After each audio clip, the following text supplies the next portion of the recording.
I was quoting Robert Fico, who is the Prime Minister of Slovakia, who said the leaders of the European Union are not being honest about who's coming. 95% of those who come are economic migrants. And my worry is this. One photograph can be enormously powerful, and history shows us that.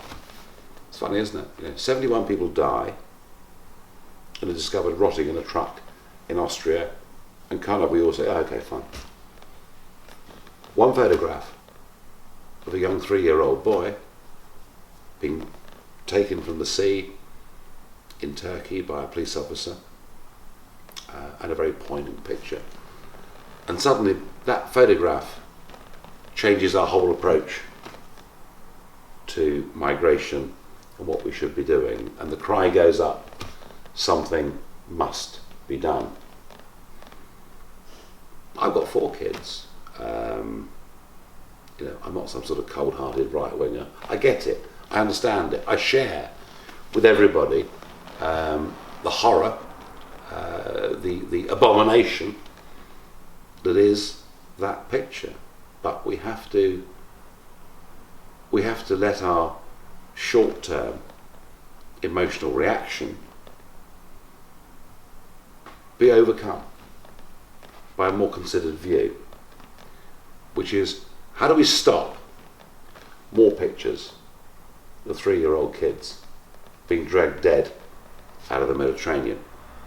Do we do it by a European policy that says that anyone that comes can be accepted?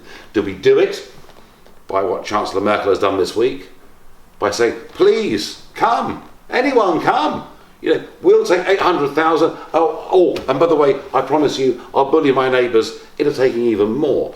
I think that misguided EU policy, which I tried to point out in April, and what Merkel has done this week, which has compounded it by a factor of 3 or 4, means that actually, and I'm sorry to say this, but it's true, we will see more photographs of young kids being dragged dead out of the Mediterranean, and more stories about lorries, being filled with people who've suffocated, or whatever it is. Every single one of these factors is playing into the hands of the criminal gangs, the traffickers, and dare I say it, even ISIS too.